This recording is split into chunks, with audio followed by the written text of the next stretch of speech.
noite, meus irmãos. Graças a Deus, a Jesus, a Francisco de Paula.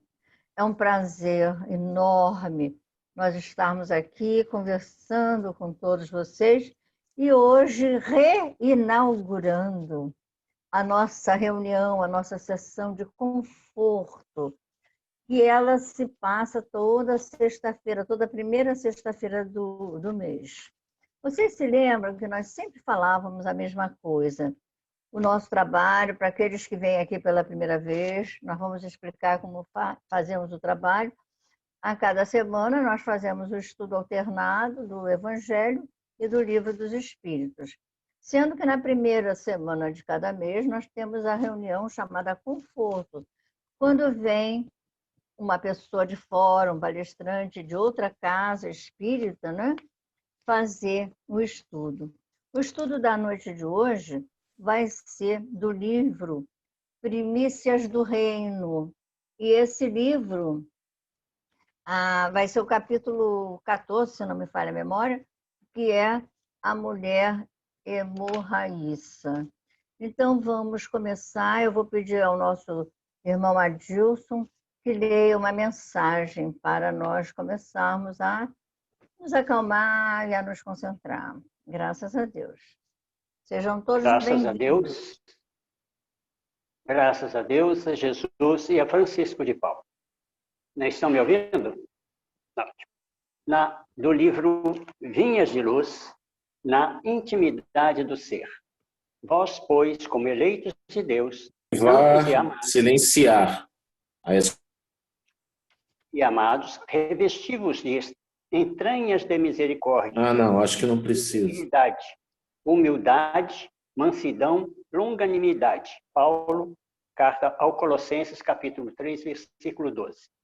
Indubitavelmente, não basta apreciar os sentimentos sublimes que o cristianismo inspira. É indispensável revestirmos-nos deles. O apóstolo não se refere a raciocínios, fala de profundidades. O problema não é de pura cerebração, é de intimidade do ser.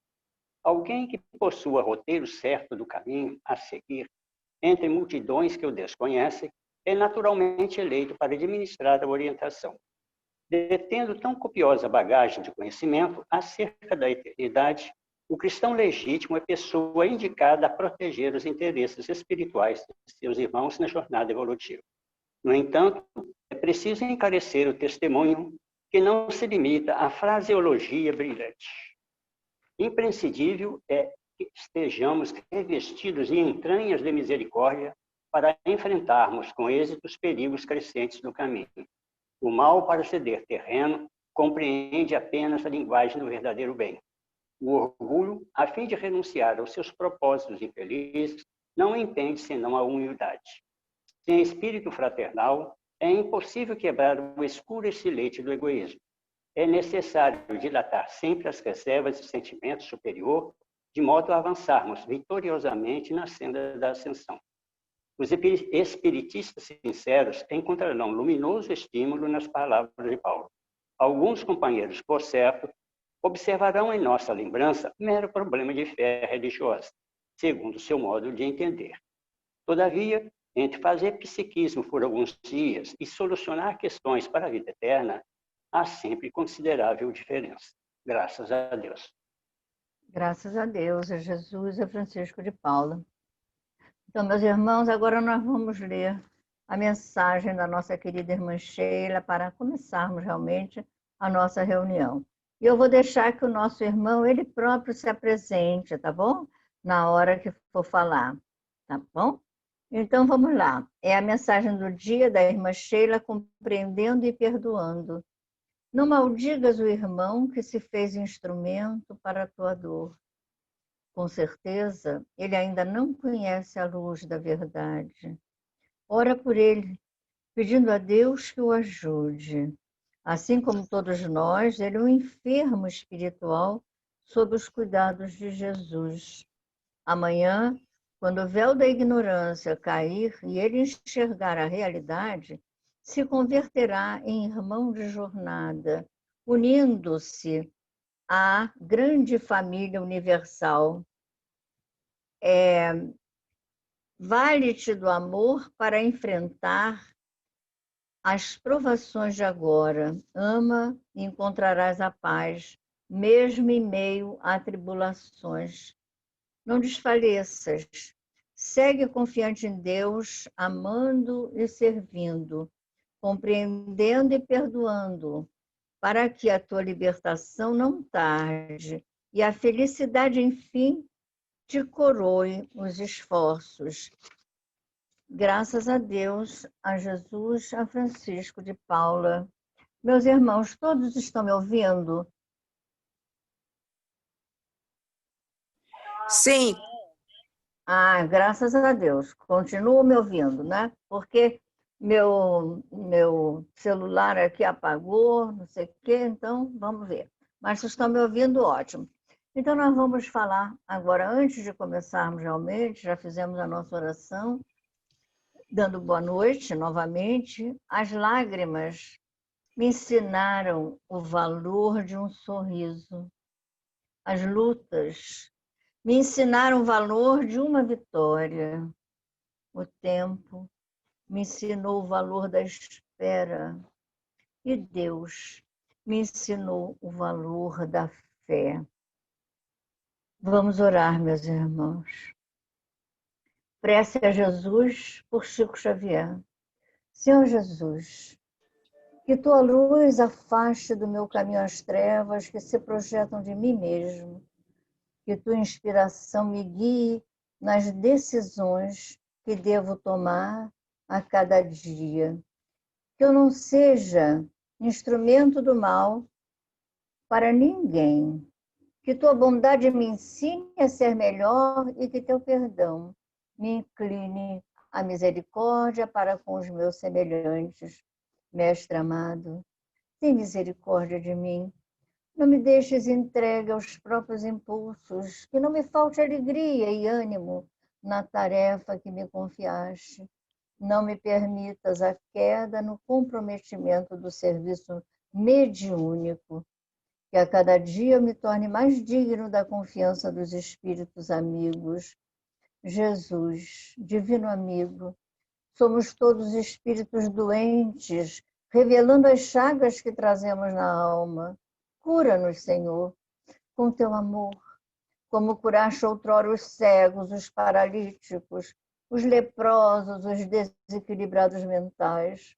Cicatriza-nos as feridas de nossos muitos erros. Não nos deixeis sem remédio da tua proteção, para que não venhamos a nos tornar mais doentes ainda.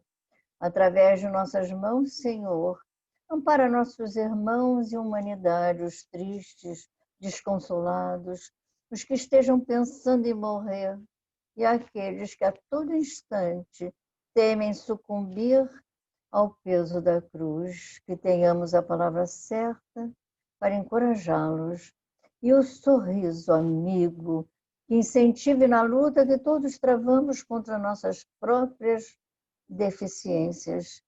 Que em teu nome doemos o pão, o agasalho, o remédio, a esperança, e que onde estivermos sejamos um humilde traço da tua presença junto a quantos se desesperam.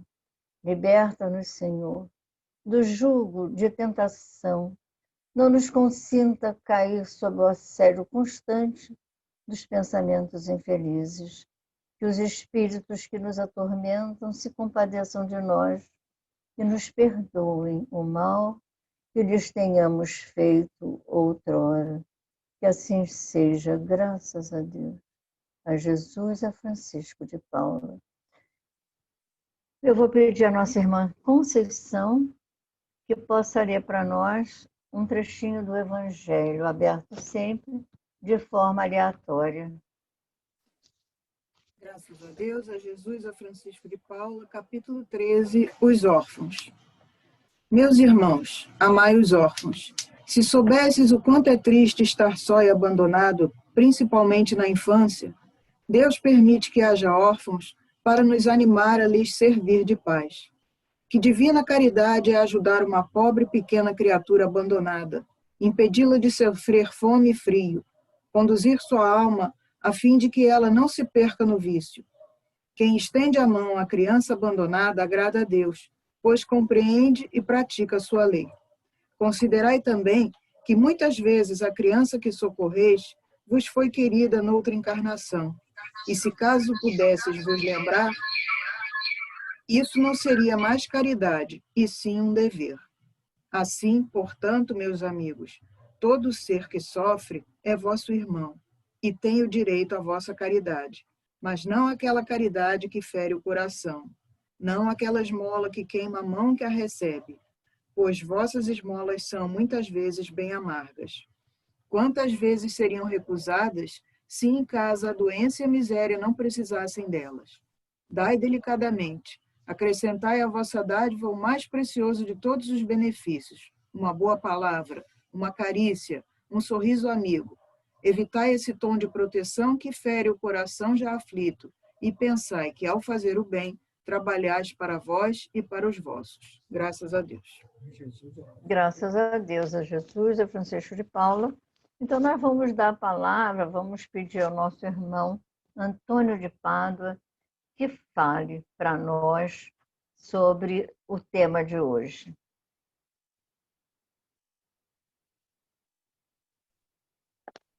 Muito boa noite a todos. Eu, primeiramente, como a irmã pediu, vou me apresentar a vocês, apesar de eu já frequentar esta casa há algum tempo. Meu nome é Antônio de Pádua Barbosa, como foi anunciado. Eu represento a Escolinha Espírita Ilva Tavares, que fica ali na Presidente Vargas, no centro da cidade, e também a Rádio Rio de Janeiro, para a qual eu peço a vocês a sua audiência, né? Que vocês prestigiem lá a nossa querida Rádio Espírita. E também agradeço a vocês por terem me honrado sempre com o convite de participar da sessão Conforto. O tema que foi proposto hoje é deste livro Primícias do Reino, da Amélia Rodrigues, e autora de quem eu gosto muito. Aprendi a gostar através de vocês. Foi aí nesta casa que eu tomei conhecimento dela e passei a gostar muito. E é sobre aquela passagem de Jesus com a mulher hemorroísta. Essa passagem tem um destaque, tem algo diferente das outras passagens nas quais Jesus fazia curas, fazia prodígios. Ela tem, como se diz hoje em dia, um diferencial em relação a todos os outros trabalhos feitos por Jesus. E é sobre isso que eu gostaria de conversar com vocês, porque eu tenho certeza que todos vocês conhecem a passagem do próprio Evangelho de Marcos, de Mateus e de Lucas, consta lá essa passagem, e acho que todo mundo já conhece essa história. Mas eu vou me permitir ler aqui um trecho do escrito pela Amélia Rodrigues, porque ela amplia um pouco o cenário, o contexto do que aconteceu. Ela sempre põe mais detalhes, enriquecendo o cenário para que a gente se insira no contexto e aprenda um pouco mais com essas lições de Jesus. Eu vou ler só o trecho da passagem da cura da irmã hemorroísta. Ela diz o seguinte: ela abandonara sua cidade de nascimento pela primeira vez, Cesareia de Filipe, na Decápole, desiludida, marcada pelo estigma humilhante. Todos a consideravam impura e, consequentemente, malsinada. Recorrer a todos os métodos curadouros, consultar a sacerdotes, os médicos locais, os alienígenas, inutilmente. A enfermidade impiedosa resistia a todos os remédios.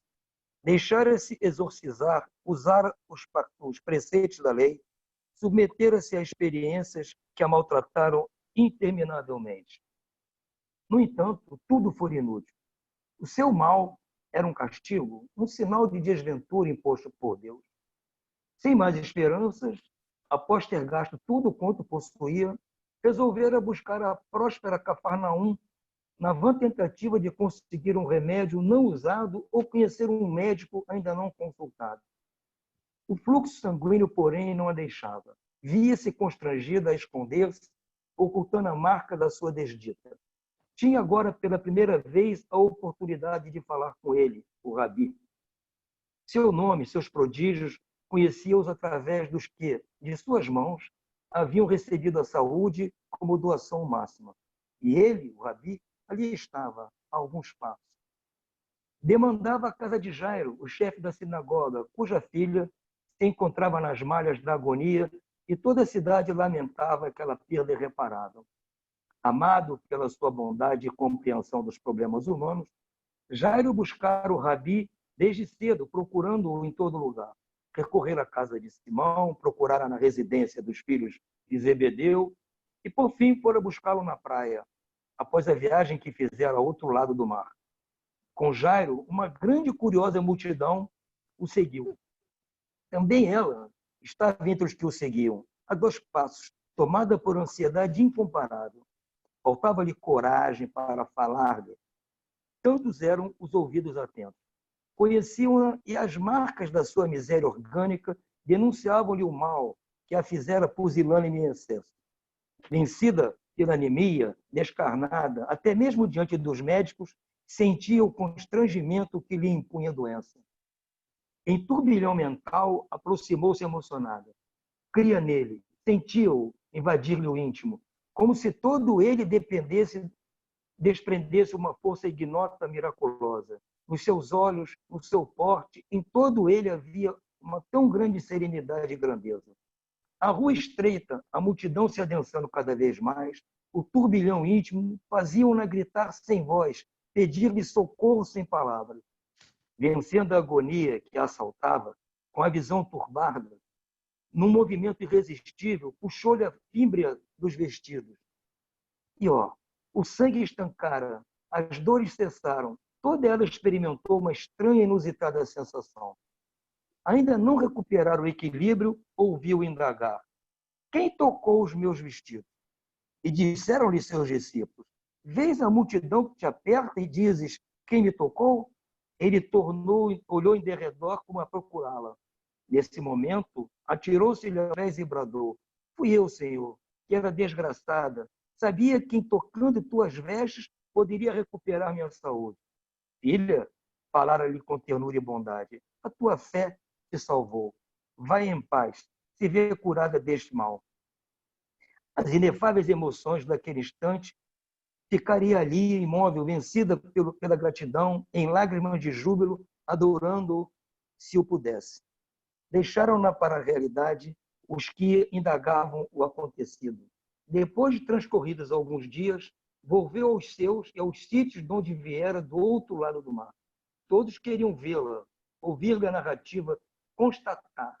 Com a saúde era-lhe igualmente uma ânsia insopitável de vida nova. Recuperar a paz do corpo, mas perder a paz do espírito. Depois de conhecê-lo, encontrar a vida. Estar longe dele significava perder a vida. Sabia-o, pois que algo lhe dizia ser ele o enviado. Necessitava abandonar tudo e segui-lo. Depois de relutar algum tempo, despediu-se dos amigos e parentes que antes a detestavam e foi ao seu encontro. Desde então, ouvia suas pregações na orla do mar, nas cidadezinhas próximas, perdida na multidão. Lentamente enchia o espírito de paz, como o sol de luz que inunda a terra quando chega o carro da madrugada. Seguia-o por toda parte, não ignorava os que o detestavam e no coração temia por ele. Inicialmente, todos nós podemos pensar que essa cura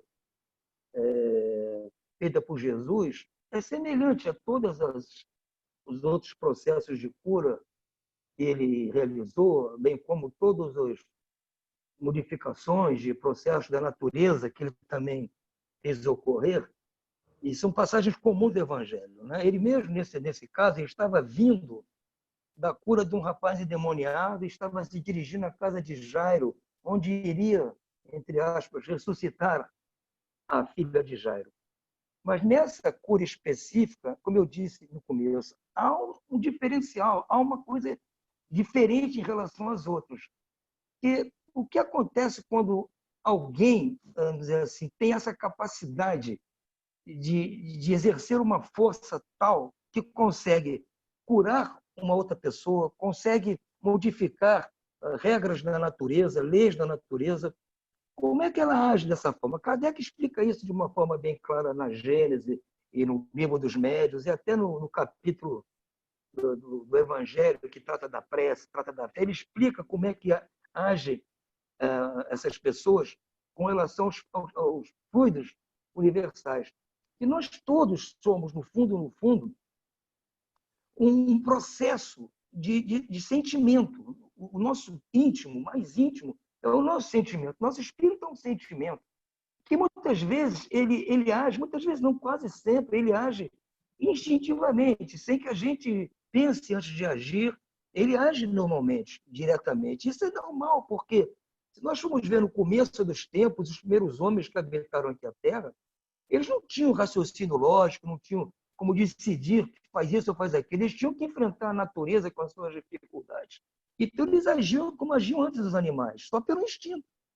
E o instinto os levava a ser violentos, ser egoístas, porque se não fosse assim, eles não conseguiam vencer as dificuldades do ambiente, dos predadores, dos outros homens, para conquistar o alimento, conquistar a procriação da espécie, dominar o território onde viviam. Isso fazia parte da natureza dele. Esse instinto é que fez com que nós sobrevivêssemos.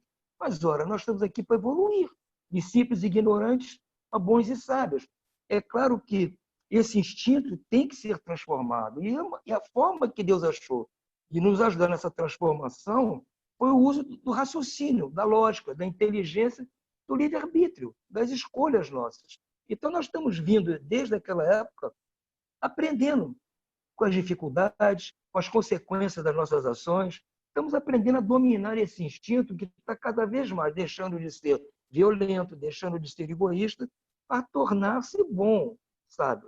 Ora, os espíritos como Jesus, puros, eles já chegaram no máximo disso. Já são completamente livres dessas mazelas nossas, que ainda já foram necessárias e que já não são tanto, como a violência, o egoísmo. Não são mais necessários, mas ainda estamos aqui usando isso. Mas espíritos como Jesus não têm mais isso. Eles são puro amor. Amor, caridade, sabedoria. Então, o instinto deles age quase que automaticamente. Eles não precisam de raciocinar o que vão fazer para agir bem. Eles agem no bem, no amor, automaticamente. Então, eles, ao existirem em torno de si, eles emanam essa força do amor. Eles emanam isso o tempo todo. Nós também emanamos uma força semelhante, mas não tão pura quanto a do amor de Jesus. A nossa está muito misturada com nossos outros sentimentos da nossa vida cotidiana aqui, que não é muito bem regrada, né? Todos nós sabemos. Mas a do Cristo é nosso amor o tempo todo. Então, quando chegava alguém perto dele, precisando de um problema resolver, como a sogra de Pedro, que me parece foi talvez o primeiro caso de uma cura, ele foi informado que ela tinha um problema, ele chegou junto dela, impôs as mãos sobre ela, orou, ela ficou curada. Assim como outros cegos, coxos, paralíticos, ele chegava na pessoa, orava ou impunha as mãos, ou falava alguma coisa, e a pessoa ficava curada. Então, era uma ação que a iniciativa partia de Jesus. Ele, ao ter conhecimento que alguém chegava perto dele com o problema, ele tomava iniciativa e emanava aquelas ondas magnéticas do seu amor, e essas ondas influenciavam o fluido cósmico universal presente a transformar aquela pessoa indoente em sã. Da mesma maneira que ele conseguia aplacar a fúria da natureza, andar sobre as águas do mar, transformar água em vinho, ele tinha essa capacidade, e os espíritos puros têm. Nós também, eventualmente, temos, mas para fazer com que nós funcione, nós vamos ter que ainda aprender muito, né, para poder usar bem essa nossa força. E o Cristo falou isso quando os discípulos não conseguiam curar um endemoniado. E ele tocou no assunto que é o principal assunto desta nossa história de hoje. Por quê? Da mesma maneira que ele emitia essa onda de amor, e todos aqueles que estavam à sua volta recebiam essa onda de amor, e de certa forma se beneficiavam disso. Aqueles todos estavam ali apertando ele, empurrando, todos acabam se beneficiando de uma forma ou de outra. Então, ele estava acostumado a emitir essa força e todos se beneficiaram. Mas por que exatamente, para aquela mulher, ele sentiu diferente? Ele sentiu que saiu dele alguma coisa, uma virtude, como se diz. E ele se incomodou, e os discípulos disseram, mas mestre, estão todos te apertando, como é que agora vem dizer que alguém te tocou? Ele sentiu que o toque dela foi diferente. E em que foi diferente o toque dela? Por que o toque dela foi diferente em relação às outras pessoas que estavam ali empurrando? Porque ela não teve oportunidade de falar para ele, mestre, eu estou passando por isso, por aquilo, cure-me, por favor. O outro disse, eu sou cego, quero ver, eu sou paralítico, quero andar, a minha filha está morrendo, salve-a. Ela não teve chance de fazer isso. Ela já saiu de casa, ela era da outra cidade em que ela morava, certa de que ia encontrar um rabi que ia curá-la. E sabia da dificuldade de se aproximar dele. Sabia dessa dificuldade. E estava difícil mesmo, a multidão em volta. Mas ela pensou lá no íntimo, basta que eu toque nas suas vestes que eu me curo. Então, qual era o diferencial dela? Era a fé. Porque quando nós temos fé, e isso Kardec explica muito bem no capítulo do Evangelho segundo o Espiritismo, que trata da fé. A fé move montanhas. Está lá no, eu não sei se é o 19º, 20º capítulo, mas está lá. E Kardec trata disso, de que a nossa fé também tem a capacidade de influenciar os poderes universais para que a gente consiga aquilo que é difícil através do desejo, através da fé. Então, o que aconteceu? Ela também tem esse mesmo tipo de emanação. Lógico que não tão pura como a do Cristo, mas ela foi purificada pela fé que ela dispunha. A fé que ela possuía fez com que essa fé alcançasse o Cristo. E essa onda, essa força da fé que ela emitiu, ao encontrar a onda de força do Cristo, a onda de amor, essa junção, no momento em que a onda que ele emitiu encontrou a onda do Cristo, automaticamente ela se curou e ele sentiu o toque. Ele sentiu o toque quando as duas ondas se encontraram, a onda de amor que ele emite e a onda de súplica que ela fez através da fé que ela possuía. Quando essas ondas se encontram, ele sente que saiu dele alguma virtude, um processo de cura para alguém, e ela foi curada imediatamente. Essa, do meu ponto de vista, é a diferença que houve dessa cura em relação às outras. Agora, por que essa passagem consta do Evangelho? Porque 3 evangelistas narraram essa passagem. Lógico que eles narram muito rapidamente, não com detalhes como faz aqui a Amélia Rodrigues. Foi mais uma cura, como qualquer outra, podíamos dizer aqui. Mas não foi. Foi justamente para não chamar a atenção da importância de ter fé, de acreditar. Em outra passagem, o Cristo disse, como já citei anteriormente, que os discípulos não conseguiam curar o endemoniado porque eles não tinham fé suficiente. Que a sua fé, se fosse pequenininha, como um grão de mostarda, eles seriam capazes de fazer se mover uma montanha daqui para ali. E por que ele dizia isso? Que tinham que buscar a fé. Porque, normalmente, às vezes, a gente entende que a fé é uma coisa que, assim, resultante de uma decisão. Eu decidi ter fé, eu decidi acreditar, eu decidi fazer. Não é bem assim que a fé funciona. Porque senão bastava os discípulos dizer, não, a partir de agora nós temos fé e vamos sair curando. Não, porque a fé é uma construção. A fé tem que ser construída. Ela não é uma coisa que decide, a partir de agora eu tenho fé. É como o amor. Eu não consigo dizer, a partir de agora eu amo fulano. A partir de agora eu não amo fulano. Não, você aqui é um processo. Algumas coisas acontecem e você vai no processo de amar. E para você deixar de amar é muito complicado. E não depende muito de você, é o seu instinto, o seu sentimento. A fé é mais ou menos isso, você tem que construir para que ela seja efetiva. E qual é o caminho, do meu ponto de vista, de nós fazermos que a nossa fé cresça? É a nossa pureza. Por quê? Qual foi o caso dela? Ela já tinha consultado todo mundo, mas ela ouviu falar que havia um rabi que poderia curá-la. E ela foi acreditando nisso, foi certa de que curaria. Mas, no íntimo, ela já tinha um processo de entendimento de como funciona esse processo. Por quê? Vocês viram que depois que ela voltou para casa, depois, o Evangelho dos Apóstolos não consta isso, mas a Amélia Rodrigues relata. Ela volta para a cidadezinha dela, chega lá, relata para as pessoas o que houve com ela, todos se admiram, interrogam como é que faz, como não faz, mas ela não fica bem consigo mesma, fica angustiada. Ela tem que largar tudo, largar a casa, largar as pessoas que antes até zombavam dela e queriam distância dela. Ela larga todo mundo e vai seguir Jesus. Ela vai seguir, vai ficar ouvindo as palestras dele, vai ouvir os conselhos, vai ver outros milagres. Ela passa a ser uma seguidora do Cristo.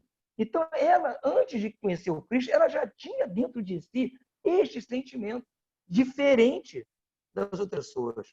A própria Amélia Rodrigues conta aqui em outras passagens do livro de pessoas que foram curadas e voltaram para o seu dia a dia como se nada tivesse ocorrido.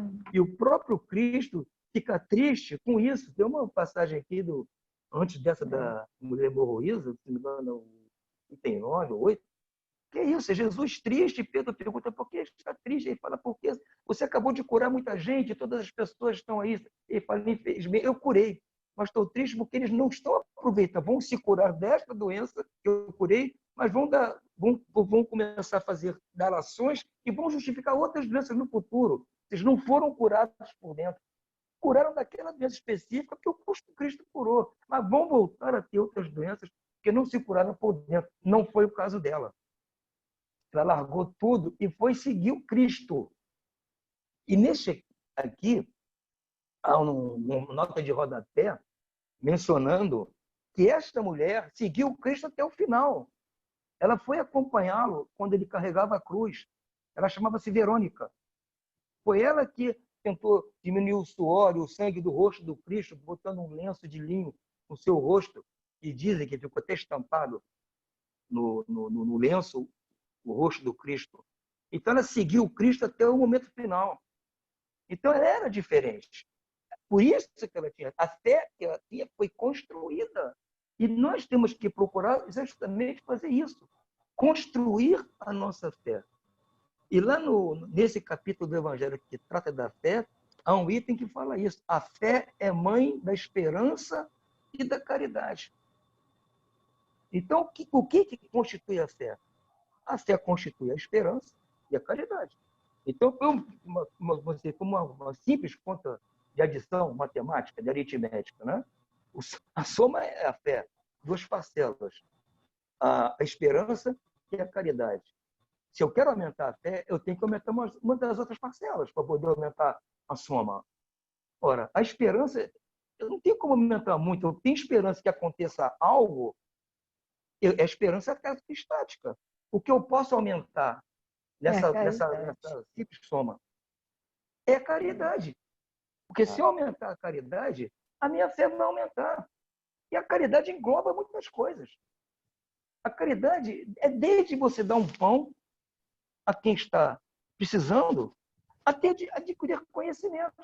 Porque o verdadeiro conhecimento é o conhecimento moral, é o conhecimento espiritual. O conhecimento não está se referindo ao conhecimento acadêmico. É muito bom o conhecimento acadêmico. Eu sou um acadêmico também, mas eu acho que o importante é o conhecimento moral. É esse que vai aumentar a nossa fé. Foi isso que o Cristo disse para os seguidores. Vocês podem aumentar a fé, torná-la pelo menos do tamanho de um grão de mostarda. Como? Aumentando a prática da caridade. Agindo conforme a lei de Deus. Qual é o principal, o maior preceito deixado pelo Cristo para a caridade? Amar o próximo como a si mesmo. Então, se basicamente nós praticamos a caridade, nós estamos aumentando a nossa fé. Esta fé, quando for necessário para nós alguma coisa, entre aspas, miraculosa, a realização de algo completamente difícil, quase que impossível, com todas as chances contra nós, mas se nós tivermos essa bagagem de merecimento produzido pela prática da caridade, soma-se a nossa esperança, que é o desejo de ver aquilo realizado, com certeza vamos realizar, porque é esta força que Kardec menciona lá neste mesmo capítulo e move os fluidos universais. Foi esta força que ela moveu instintivamente. Ela não tinha este conhecimento que nós hoje temos estamos aqui discutindo, porque nós temos Allan Kardec aqui nos trazendo tudo muito bem explicado. Ela fez aquilo instintivamente. Ela já tinha entendido. Se ninguém sabe que ela foi em outras encarnações, o que ela foi, deixou de ser ou estudou, não sabemos. Mas, em tese, ela tinha isso instintivamente. Mas tinha. E demonstrou isso depois do evento sucedido. E o importante é isso. O importante não é você receber a cura do seu mal físico, é você receber a cura do seu mal moral. Inclusive, ela achava que aquilo ali era um mal moral para ela. Ela achava que aquilo ali não era um problema físico que ela passava, era um mal moral. Ela sofria muito moralmente falando pelaquela situação. E as mulheres naquela época, nessa situação que elas estavam, não podiam nem ser tocadas, tinham que viver escondidas, porque eram consideradas impuras. Então ela não podia nem sair de casa, não podia ir a lugar nenhum, era uma coisa horrível. Então ela achava que aquilo era um mal moral. Para ela, que já devia ter alguma noção de moralidade, e devia fazê-la sofrer muito. Por isso é que ela ficou encantada quando o Cristo a curou, porque a curou das duas coisas para ela. Curou fisicamente e a curou do mal moral. Então, como reconhecimento a essa cura, ela passou a segui-lo, diferentemente da maioria dos que foram beneficiados pela cura através de Jesus. Então, eu penso que o que tem que chamar a nossa atenção na história desta mulher é este fato. Como disse Jesus, filha, tua fé te salvou. Então, ele mesmo disse, quem a salvou não foi ele, Jesus. Não foi a imposição de Jesus, não foi a força de Jesus. Foi a força dela. Porque se não houvesse aquela força, ela podia tocar Jesus como todos tocavam e não ia acontecer nada. Ia continuar com o mesmo problema. Então, eu acho que nós temos que olhar este exemplo para nosso dia a dia, para conseguirmos coisas que estão, assim, atravancando a nossa vida, aquelas pedrinhas do nosso sapato. Talvez a gente não consiga resolver os grandes pedregulhos da nossa vida, né? Ao nosso merecimento junto disso, né? Mas daqueles pequenos casos, nós temos condições de resolver através da prática da caridade. Não é que você vai ser caridoso hoje e automaticamente amanhã você vai receber uma benesse por isso. Isso seria um jogo de troca-troca. E não é isso. É você viver em estado de caridade. Está sempre pronto, disposto a atender quem quer que seja, naquilo que a pessoa precisar e você tiver condições de fazer. Eu costumo dizer que a primeira coisa de caridade que nós podemos fazer logo após levantarmos é dar um bom dia a quem estiver perto de nós, seja em casa, seja na rua, no prédio, onde for. E você dar um bom dia, você está desejando que aquela pessoa tenha um bom dia. E a caridade primeira é desejar o bem, é a benevolência, é desejar o bem do outro. Quando eu desejo o bem do outro, eu estou praticando a caridade. Eu digo, bom dia, então eu quero que a pessoa tenha um bom dia. Eu estou querendo o bem dela. É uma caridade simples. Todos podemos fazer essa caridade. Dar bom dia às pessoas, desejar saúde, desejar bom trabalho. Pô, filho, bom trabalho. Se você vai num local, no mercado, acabou de sair, o caixa fechou lá a sua conta, obrigado, um bom trabalho para você. Você está desejando a pessoa ali. Quem sabe aquela pessoa está ali numa dificuldade em casa e está ali trabalhando. Você fala aquilo, emana para aquela pessoa um alívio. Pode ser pequeno, mas ajuda a gente. Nós não somos o Cristo, poxa, longe disso. O nosso fluido que nós emanamos não está nem perto do Cristo. Mas é pouquinho. Mas é com pouquinho, quer dizer, não é nem do tamanho de um grão de mostarda. Deve ser do tamanho de um átomo, tudo bem. Mas ele tem que crescer. Tem que crescer. E a gente tem que começar a fazer crescer. Não podemos ficar estacionados, né? Achar que a fé é uma decisão. Eu agora tenho fé nisso, tenho fé em fulano, tenho fé em santo tal, em guia tal. Tudo bem, mas não é isso. A fé é uma coisa de dentro, sua. E você conquista praticando a caridade, amando o próximo. Esse que era a caridade, que era a fé que Jesus pedia. Como ele nos ama totalmente. Essa é a caridade, esse é o amor, essa é a força do universo. O amor é a força que move o universo. Então, meus amigos, era para esse fato que eu gostaria de chamar a atenção de vocês. Não é a história em si da mulher que foi curada só porque tocou. É porque a fé é que promoveu toda essa situação benéfica para ela. E está servindo essa história para chamar a nossa atenção para curar os nossos males. E, eventualmente, não vai ser preciso nem que Jesus esteja presente. Né? Se nós orarmos com fé, nós vamos receber o benefício. Porque esses espíritos, onde estão no universo, estão ao alcance do nosso pensamento, estão ao alcance da nossa prece. Nós oramos aqui para Francisco de Paula, não oramos? Ele está aí, pronto para ajudar qualquer um de nós. Basta orar, para pedir a ele. Ele não precisa estar aqui fisicamente presente, manifestado para nos ajudar. Ele está onde estiver, recebe o nosso pedido com fé e vamos resolver. E o problema vai ser resolvido. Se não resolver totalmente, vai ser atenuado. Quando nós vamos ter força de encarar o problema, se o problema não puder ser resolvido, não tiver merecimento para resolver, vamos ter coragem e resignação para enfrentar o problema com mais, como minha mãe dizia, com mais elegância, com mais galhardia, que é a maneira que ela tinha de enfrentar os problemas. Porque brigar com problema, a gente sempre perde quando briga com problema. Então, ela dizia, temos que enfrentar os problemas com elegância, com galhardia, para mostrar que nós somos superiores ao problema. Então, essa é a ideia. E nós só vamos fazer isso se tivermos o amparo desses nossos irmãos que estão aí, prontos a nos ajudar, seguindo o exemplo do Cristo. Então, meus irmãos, era isso que eu tinha para vocês hoje. Espero que eu tenha conseguido passar a vocês a minha ideia sobre este assunto e fico à disposição de vocês para, eventualmente, se precisarem de mim, estar aqui disposto através do Zoom, ou, se Deus quiser, pessoalmente. É verdade. Conversar novamente com vocês. Muito obrigado a todos. Nós só temos a agradecer a sua participação, né? Foi muito bom, né? Muito esclarecedoras. As suas palavras foram muito esclarecedoras e nós vamos prometer realmente, né? Olha esse dedo, eu não vejo. Então, eu sei. Então, o que acontece? Nós vamos pedir, realmente, vamos querer, né, que volte sempre, tá? A nossa casa está sempre aberta, né? Embora fechada fisicamente, mas ela está escancarada, né? E aí nós vamos ter muito prazer em recebê-lo. Tá? Então, gente, enquanto o senhor falava, apareceu assim, como é o nome do livro? Uma pessoa perguntando. O nome do livro é Primícias do Reino, né? É pelo espírito de Amélia Rodrigues, a psicografia de Divaldo Pereira Franco. Bom, nós vamos divulgar depois. Então, vamos dar continuidade ao nosso trabalhinho.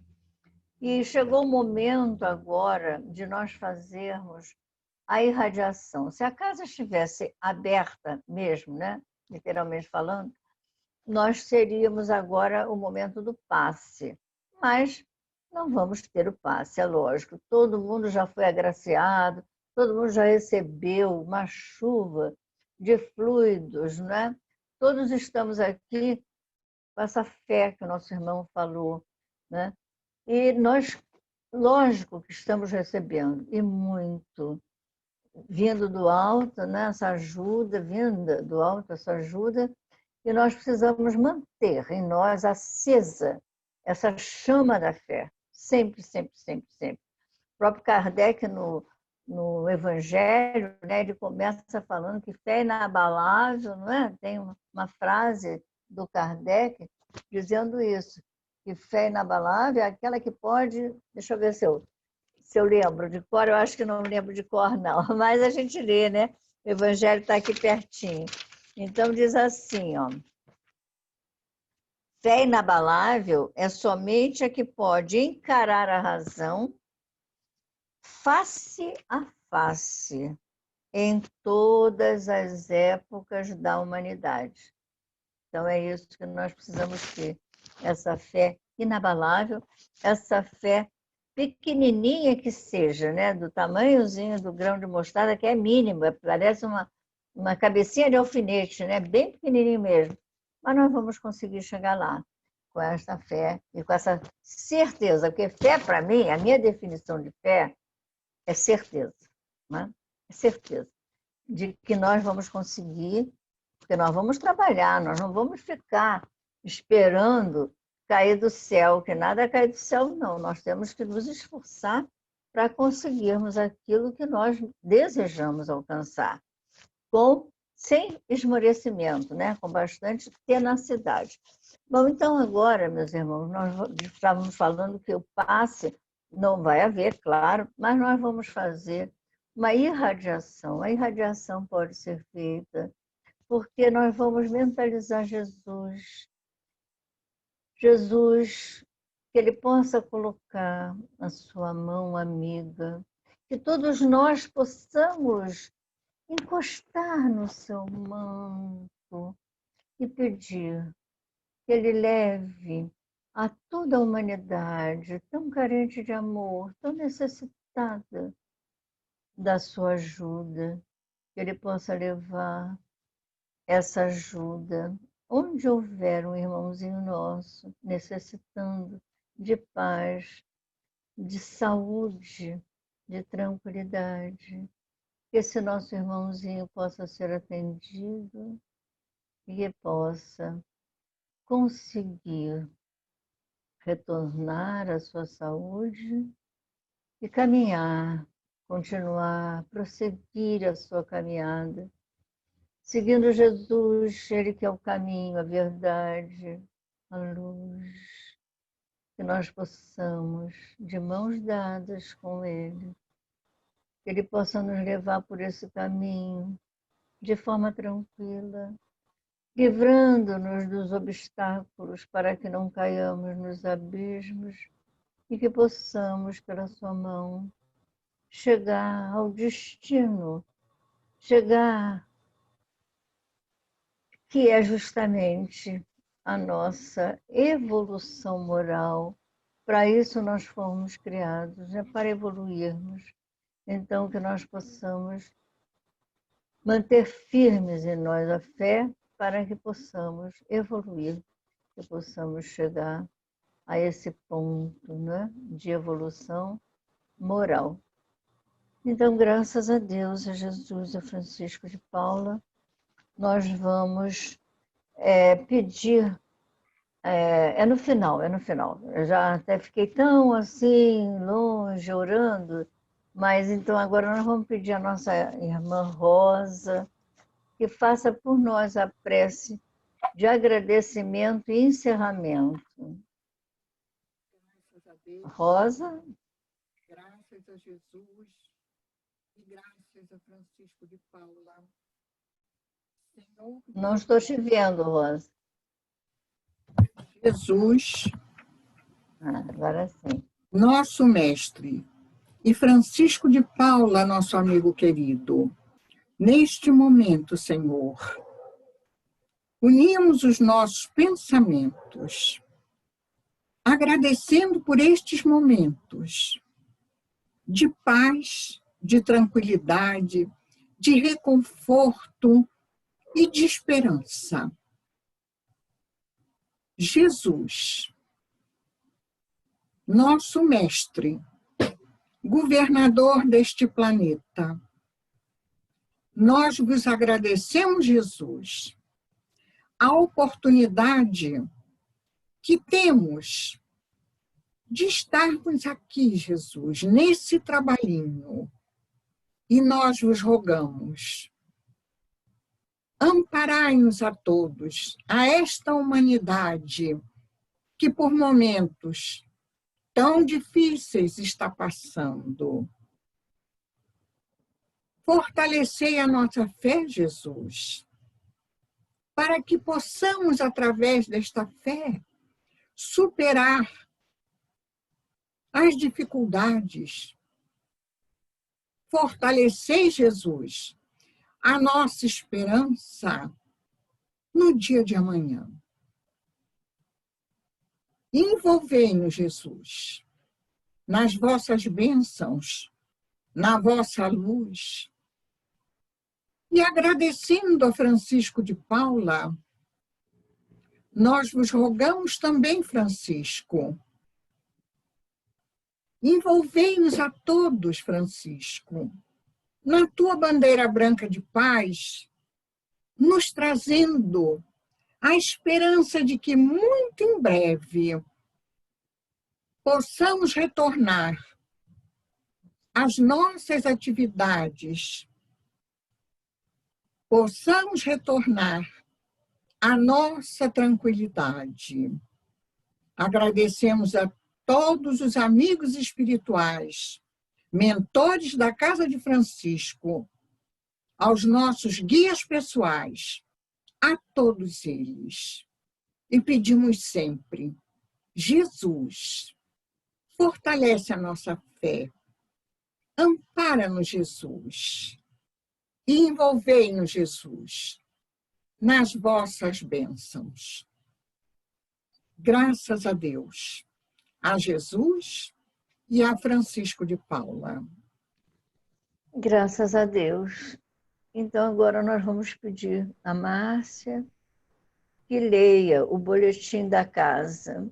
Nós costumamos sempre nos emocionar muito, porque é um trabalho que nós estamos conseguindo fazer, nós estamos conseguindo manter a nossa casa aberta, não é? Nós estamos conseguindo trabalhar em benefício do próximo, em nosso benefício, porque quando a gente trabalha para o próximo, nós estamos trabalhando para nós mesmos, não é? Então, que nós possamos realmente nos manter unidos, para podermos, dentro dessa união de propósitos, todos com a mesma finalidade, deixando, muitas vezes, muitas pessoas estão muito, sim, afobadas, vamos dizer o termo, né? Nós precisamos respeitar as autoridades, não é? Sanitárias. Nós não podemos arriscar, nós temos que ter responsabilidade. Então, meus irmãos, vamos nos manter coesos, firmes na nossa fé, vamos trabalhar juntos, por favor, juntos, unidos, cada vez mais unidos, para que nós possamos atingir o objetivo que se quer, não é? A saúde do corpo, a saúde espiritual, a saúde mental. Então, vamos nos manter unidos, meus irmãos. Graças a Deus, a Jesus e a Francisco de Paula. Eu gosto muito de ditado popular. E agora eu me lembrei de um que é muito conhecido. A união faz a força, não é? A união faz a força. Então, vamos nos unir para nos fortalecermos cada vez mais. Graças a Deus. Então, Márcia, por favor, lê o boletim da casa para explicar tudo direitinho. Márcia? Estou aqui. Ah, bom. Esse é o boletim da Congregação Espírita Francisco de Paula. A congregação continua aberta, trabalhando em nosso benefício, e temos as sessões públicas virtuais às quartas-feiras, às 10 da manhã e às 8 da noite, pelo aplicativo Zoom, às sextas, às 15 horas, pelo WhatsApp, e sexta-feira, às 20 horas, pelo Zoom também. Uma observação apenas: as palestras pelo Zoom são gravadas. Caso não queira que sua imagem seja compartilhada, desligue a câmera. As sessões virtuais exigem de nós o mesmo comportamento que observamos nas sessões presenciais: silêncio e concentração. Evitar conversas ou manter outras atividades paralelas. Comer, usar roupas adequadas, manter sempre os microfones desligados para não haver interferência. São coisas que a gente vai aprendendo aos pouquinhos, né? No site da congregação, que é o www.cefp.org.br, nós encontramos a prece pela humanidade, que está lá na aba Pandemia, Irradiação e Prece à Distância. A gente pode lá colocar no link, né, que existe, podemos adicionar nomes para quem a gente deseja pedir a irradiação e, diariamente, às 21h30, em nossa residência, lemos uma página de O Evangelho segundo o Espiritismo e fazemos juntos uma prece em favor da humanidade. Prece pelos desencarnados acontece todas as segundas-feiras, às 18h30. Os benfeitores espirituais irão prover o auxílio necessário aos nossos irmãos. Basta incluir o nome do ente querido no formulário que se encontra no mesmo local da prece pela humanidade. Nós lembramos que a prece deve ser dirigida a Deus ou a Jesus, jamais invocando o irmão desencarnado. Palestras virtuais, elas acontecem, são publicadas no site todas as terças, quartas, sábados e domingos, na aba Divulgação CEFP no YouTube, lá no site. E agora a gente, a partir de quinta-feira, também teremos mais uma palestra. Jornal A Caridade, disponível em versão digital, todos os meses lá no site. A aba é Divulgação e selecionar Jornal A Caridade. Estudos doutrinários, inscreva-se através do e-mail contato@cefp.org.br, informando o nome completo, telefone, WhatsApp e o curso desejado. Atendimento fraterno, para aqueles que desejarem, acessem o site do espiritismo.net para este acolhimento. Pode clicar no link existente no site da congregação ou acessar diretamente www.espiritismo.net. Quanto ao Lar de Francisco, nós estamos aceitando doações de fraldas tamanho G, EG e XG, pomada para assadura, luvas de látex tamanhos M e G, esparadrapo, aparelho de barbear, álcool líquido 70%, e as entregas devem ser realizadas diretamente no lar, na Rua Filgueiras Lima, 99, no Riachuelo. Acabou? Então tá bom. Então agora nós vamos agradecer, né, a todos pela presença e vamos contar com vocês sempre, não é? Porque pelo menos é um momento, né, em que nós parece até que nós estamos juntos. Eu me sinto na congregação, não sei se acontece isso com vocês. Acontece? Parece que nós estamos lá naquele salão, né? Sentados à mesa.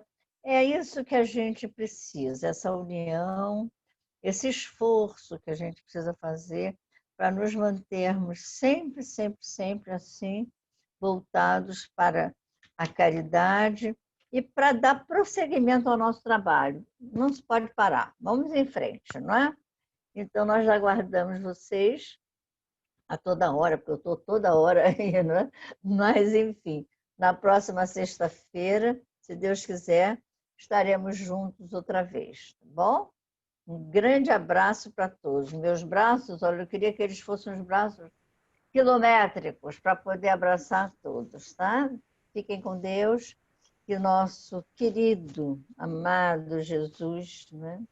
E que o Francisco de Paula, Deus, né? Graças a Deus, a Jesus, a Francisco de Paula, continuem nos protegendo, nos dando forças para continuar. Graças a Deus, obrigada, meus irmãos. Até a próxima semana. Como sempre nós falávamos, e vamos continuar falando, nós sempre dizíamos assim, que Jesus acompanha todos aos seus destinos. Que Jesus possa ficar conosco, onde quer que nós estejamos. Graças a Deus, a Jesus, a Francisco de Paula. Boa noite, meus irmãos. Boa noite.